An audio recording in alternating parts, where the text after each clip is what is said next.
विधानसभा चुनाव 2023 के लिए बालाघाट जिले की 6 विधानसभा सीट में से भारतीय जनता पार्टी द्वारा लगभग 3 सीट पर प्रत्याशियों के नाम अंदरूनी तौर पर तय करने की जानकारी मिल रही है, तो 3 सीट पर अभी भी संशय होने की जानकारी मिल रही है। भारतीय जनता पार्टी सूत्रों से मिली जानकारी के अनुसार जिन 3 सीट पर भारतीय जनता पार्टी ने प्रत्याशियों के नाम लगभग तय कर लिए, उनमें पहली सीट भारतीय जनता पार्टी कोटे से राज्य मंत्री प्रदीप जायसवाल वाराणसी विधायक की है, जिन्हें टिकट मिलना लगभग तय माना जा रहा है। इसी कड़ी में कटंगी विधानसभा सीट के सर्वे के अनुसार भारतीय जनता पार्टी सीट से यदि पूर्व विधायक और बालाघाट सिवनी संसदीय क्षेत्र के पूर्व सांसद बोध सिंह भगत को भाजपा टिकट देती है तो उनका चुनाव जीतना लगभग तय माना जा रहा है, ऐसा सर्वे कहता है, जिसके आधार पर भारतीय जनता पार्टी द्वारा लगभग तय कर लिया गया है कि बोध सिंह भगत को कटंगी विधानसभा सीट से टिकट दी जाएगी। इसी कड़ी में बात यदि परसवाड़ा विधानसभा सीट की करें तो वर्तमान समय में भारतीय जनता पार्टी से सिंगल नाम सामने आ रहा है, वह नाम है विधायक और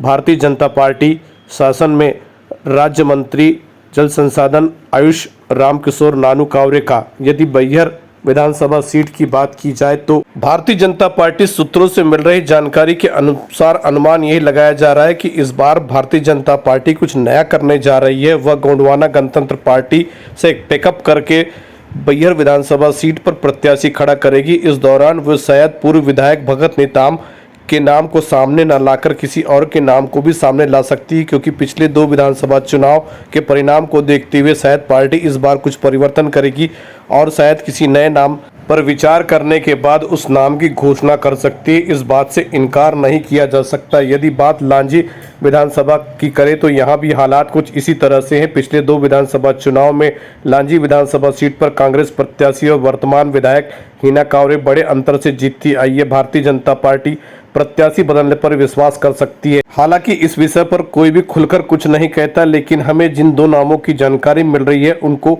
50% अंक दिए जा रहे हैं। दोनों को 50-50 में रखा जा रहा है, जिसमें पहला नाम वर्तमान जिला पंचायत सदस्य ज्योति उमरे और दूसरा नाम पेशे से डॉक्टर और समाज सेवी डॉक्टर वेद प्रकाश लिल्हारे का है। हालांकि सूत्र बताते हैं कि वर्तमान समय तक जिला पंचायत के सदस्य ज्योति उमरे द्वारा पार्टी की सदस्यता ग्रहण नहीं की गई है, तो वहीं दूसरी ओर डॉक्टर वेद प्रकाश लिल्हारे संघ का चेहरा माना जा रहे हैं, क्योंकि समय समय पर इस बात के कई बार उदाहरण मिलते रहे हैं कि संघ से डॉक्टर वेद प्रकाश लिल्हारे की कितनी नजदीकी है। यदि संघ ने बालाघाट जिले के भीतर 1 सीट मांगा तो शायद वह लांजी में डॉक्टर वेद प्रकाश लिल्हारे के रूप में हो सकती है। इस बात से इनकार नहीं किया जा सकता, इसलिए डॉक्टर वेद प्रकाश लिल्हारे की दावेदारी को भी कम नहीं आंका जा सकता। लेकिन वहीं दूसरी ओर ज्योति उमरे भी निर्वाचित प्रत्याशी के रूप में अपनी उपस्थिति विधानसभा क्षेत्र से जिला पंचायत में दर्ज करवा चुकी है। सबसे अंत में और सबसे बड़ी सीट भारतीय जनता पार्टी के अब तक का अजय चेहरा माने जाने वाले 35 साल से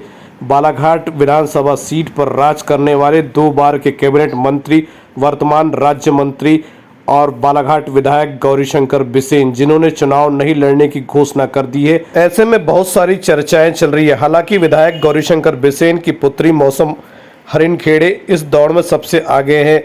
इसके बाद भी पार्टी सूत्रों से मिल रही जानकारी के अनुसार बीते विधानसभा चुनाव में वाराणसी सीट पर धूम मचाने वाले बेहद मृदुभाषी युवाओं के बीच चर्चित चेहरे के रूप में अपनी छवि बनाने वाले गौरव पारधी पर पार्टी दांव खेल सकती है। इस बात से इनकार नहीं किया जा सकता।